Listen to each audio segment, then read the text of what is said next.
All right, our other top story tonight: after days of deliberating, the judge in the Christopher Schurr trial declares a mistrial. And here is the judge making that decision late this morning. Watch. You're unable to reach a verdict as a panel? Correct. Okay. And so what I'm going to do is declare a mistrial in this case.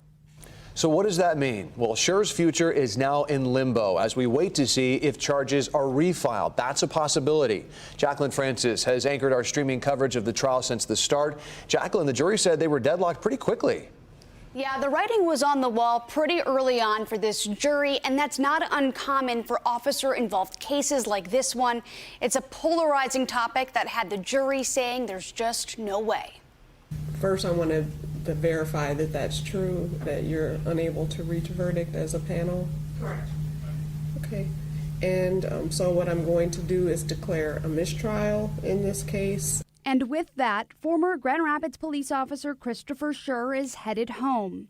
Christopher Schurr is happy that the jury didn't determine that he's criminally responsible for that death. But, you know, it's hard to say that we feel like this was a victory. His fate is still unknown as the prosecutor considers refiling charges. We always knew there was a possibility. It's a difficult case. This was not an easy case. This was not a simple case. The prosecution argued it was murder and that Patrick was trying to get away from the officer when he shot him in the back of the head. Attorneys for the officer said it was self-defense, Schurr even taking the stand. I believe that if I hadn't done it at that time, I wasn't going to go home. The prosecutor wouldn't say if the jury was split one way or another, but the defense said this. It was overwhelmingly in favor of acquittal, and there were holdouts on the other side. So I want to say that it hurts my family, my wife. We are bleeding. We are in pain. Speaking through a translator, Patrick's family urging the prosecutor to refile charges. To ask them to don't give up, to don't get tired. We will keep fighting until when we get justice. As we wait to find out if criminal charges will be refiled, the family's civil case against the city continues. So now what happens next?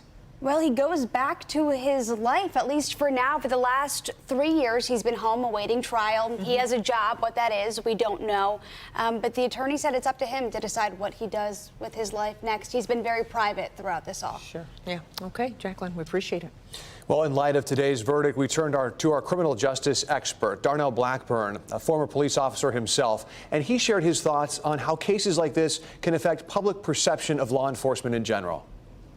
It's a big bruise to the police community relations. It's a big bruise to how people see law enforcement, and you know, these situations will cause a big strain. And so you got protesters here that are you know, against law enforcement, and some that support. And so this is it's a really challenging situation.